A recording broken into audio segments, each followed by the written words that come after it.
ٹیکسوں اور I am F سے agreement کا ذکر کیا. شوکت ترین صاحب کہتے ہیں کہ آئی ایم ایف کا مطالبہ ہے 17% کی یکساں شرح سے جی ایس ٹی لگایا جائے, جو کم ہیں ان کو بڑھا کر 17 کر دیا جائے گا. اسی طریقے سے منی بجٹ میں 700 ارب روپے کے قریب اور ٹیکسز آئیں گے, 350 کی ٹیکس ایگزمپشنز اور 350 ارب روپے کی پیٹرولیم ڈیولپمنٹ لیوی.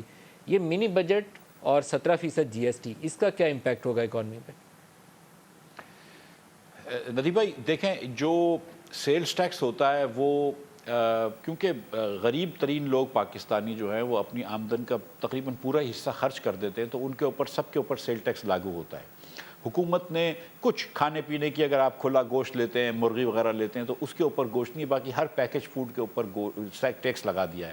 اب اگر آپ 300 ارب روپے کے اور مراد ختم کر دیں گے تو اس کا مطلب ہے کہ آپ اور ایک ون ٹائم مہنگائی لے کر آئیں گے, لیکن دوسری بات یہ کریں گے کہ آپ غریب لوگوں کے بجٹس کو اور مشکل کر دیں گے. اور جو مسئلہ پاکستان میں ہوا ہے یہ کہ ناٹ جسٹ کہ انفلیشن ڈبل ڈیجٹس میں ہے, بلکہ کچن کا بجٹ ڈبل ہو گیا ہے. آٹا, چینی, دال, کھانے پینے کے تیل, یہ سب چیزیں بہت زیادہ مہنگی ہوئی ہیں. شاید موبائل فون اتنے مہنگے نہیں ہوئے, شاید کمپیوٹرز اتنے مہنگے نہیں ہوئے, لیکن جو غریب لوگ جو چیز کنزیوم کرتے ہیں, جو چیز استعمال کرتے ہیں, وہ چیزیں ڈبل ہو گئی ہیں. اور اب آپ نے ٹیکس جب اس پہ لگائیں گے 350 ارب کا, تو وہ اس پہ اور مزید مہنگائی آئے گی. دوسری بات, جو آپ پیٹرول مہنگا کریں گے تو اوبویسلی اوور آل مہنگائی ہوگی.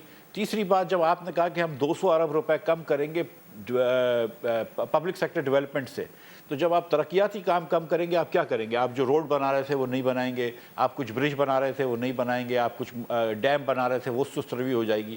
تو وہاں پر جو روزگار دے رہے تھے آپ غریب لوگوں کو, دہاڑی داروں کو, مزدوروں کو جو روزگار دے رہے تھے, وہ روزگار اور کم ہو جائے گا. تو پھر اور مطلب ایک ان امپلائمنٹ یا بے روزگاری اور پھیلے گی. مفتاح صاحب, آپ نے ابھی پیٹرولیم کے اوپر جو ٹیکس بڑھانے کا ذکر کیا, پیٹرولیم تو آپ دیکھتے ہیں کہ پیٹرول پمپوں کے اوپر لائنیں لگی ہوئی ہیں, لوگوں کے ایک میل لمبی قطار ہے اور پیٹرول لینے کے لیے رات سے لوگ انتظار کر رہے ہیں, اور وہ اسٹرائک ہوئی ہے. گیس شارٹیجز, اب ونٹر سٹارٹ ہوا ہے اور گیس شارٹیجز شروع ہو گئی ہیں. پاکستان میں ایشو کیا ہے؟ پیٹرولیم ہم امپورٹ کرتے ہیں, بڑے اربوں ڈالر سالانہ خرچ کرتے ہیں, ایل این جی کے ٹرمینل لگائے ہوئے ہیں, تو گیس بھی نہیں ہے, پیٹرول بھی نہیں ہے. سر دیکھیں, ایشو ادھر سے شروع کرتے ہیں کہ پچھلے مہینے آپ کی حکومت نے, ہم سب کی حکومت نے 1229 گیگا واٹ آورز یعنی کہ 1229 ملین کلو واٹ آورز جو تھے وہ فرنس آئل سے بنائے تھے. پی ٹی آئی آپ کو بتایا کہ کتنی مرتبہ بول چکی ہے کہ مسلم لیگ نون نے کچھ زیادہ پاور لگا دیا. چلے زیادہ پاور اگر لگا دیا تو پھر فرنس آئل کے پلانٹس کو چلانے کا تو کوئی جواز نہیں ہے. تو آپ یہ مہنگا 13 روپے ویریبل کاسٹ والے ایندھن سے کیوں بجلی بنا رہے ہیں؟ کیونکہ آپ ایل این جی کم لے کر آئے. آپ نے پچھلے 3 سالوں میں ایل این جی کی طرف سے 120 ارب روپے کی ایل این جی کو گیس سرکٹ میں ڈالا ہے. اس سال آپ کہہ رہے ہیں وزیر صاحب کہ وہ تو الگ الگ سرکٹ ہیں. بھائی کب سے الگ الگ ہو گئے؟ 3 سال سے تو آپ 120 ارب روپے کی گیس ڈال چکے ہیں. نہ آپ نے وقت پہ ایل این جی منگوائی, نہ آپ نے پوری منگوائی. 14 کارگوز تو آپ لا سکتے ہیں, اور 3 سال سے آپ بیٹھے ہیں, نہ آپ نے 1 انچ پائپ لائن لگائی ہے, نہ ایک ٹرمینل لگایا ہے. ہم ہر وقت سنتے ہیں کہ آپ کہتے ہیں کہ 14 کارگوز آ سکتے ہیں, لیکن وزیر صاحب کا کہنا ہے کہ 12 کارگوز آ سکتے ہیں, جس میں سے 10 انہوں نے لے لی ہیں, 2 صرف کم ہیں. تو آپ کہہ رہے ہیں 14 کارگو آ سکتے ہیں. درست بات کس کی؟ سر یہ میری بات نہ مانیں, آپ عمر ایوب صاحب کا بیان پڑھ لیجئے کچھ عرصے پہلے جب وہ وزیر تھے. ندیم بابر صاحب کا بیان پڑھ لیجئے. 7.5 کارگوز جو ہیں وہ آج آ سکتے ہیں پی جی پی ایل کے ٹرمینل پہ, اور 7 کارگوز جو ایگرو کے ٹرمینل پہ آ سکتے ہیں. اس میں تو 14.5 آ سکتے ہیں, ایکچولی میں تو 14 کہہ رہا ہوں. اور جو جہاں تک پائپ لائن کا تعلق ہے, پائپ لائن پہ تو میں ابھی 16 لا سکتا ہوں.